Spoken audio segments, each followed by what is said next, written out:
बीती रात को जब धरती कांपी तो लोग डर गए। लोगों को समझ नहीं आ रहा था कि क्या किया जाए। लोग परेशान थे और उनके मन में 2015 और उससे पहले आए भूकंप की याद ताजा हो गई थी। पूरे रात लोग अपने घरों के बाहर बैठ सुबह होने का इंतजार करते रहे। मौसम विज्ञान केंद्र पटना से प्राप्त जानकारी के अनुसार बीती रात को काठमांडू से 334 किलोमीटर दूर धरती के करीब 10 किलोमीटर भीतर इसका केंद्र था। इसकी तीव्रता रिक्टर स्केल पर 6.4 मापी गई, जो रेड जोन में आता है, यानी कि खतरनाक श्रेणी में आता है। हालांकि बिहार में जान और माल के नुकसान की कोई जानकारी फिलहाल सामने नहीं आई है, लेकिन एक के बाद कई झटकों ने लोगों को उस भूकंप की याद दिला दी जिसमें बिहार के कई जिले बर्बाद हो गए थे। मौसम विज्ञान केंद्र पटना के वैज्ञानिक आशीष कुमार ने बताया कि प्रदेश ने अपने इतिहास में भी कई भूकंप देखे हैं।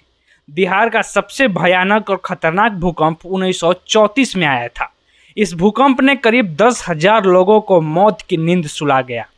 15 जनवरी 1934 के उस दिन को जब लोग याद करते हैं तो डर से सिहर जाते हैं। आज के समय में भी बिहार के इतिहास में सबसे काला दिन है। 1934 में आए भूकंप में बिहार के मुंगेर और मुजफ्फरपुर को बर्बाद हो गया था। 15 जनवरी की दोपहर करीब 2:13 पर जब पूरा बिहार मकर संक्रांति के अगले दिन कपकपा देने वाली ठंड में धूप का आनंद ले रहा था, तभी अचानक से धरती कांपने लगी। भूकंप इतनी भयानक थी कि कई जगहों पर जमीन भी फट गई। केंद्र माउंट एवरेस्ट के दक्षिण में लगभग 9.5 किलोमीटर पूर्वी नेपाल में स्थित था। इस दौरान बिहार के पूर्णिया से चंपारण तक और काठमांडू से लेकर मुंगेर तक सबसे अधिक असर हुआ था और इन्हीं इलाकों में ज़्यादा जानमाल की हानि हुई थी। इस दिन आए भूकंप की तीव्रता 8.5 थी।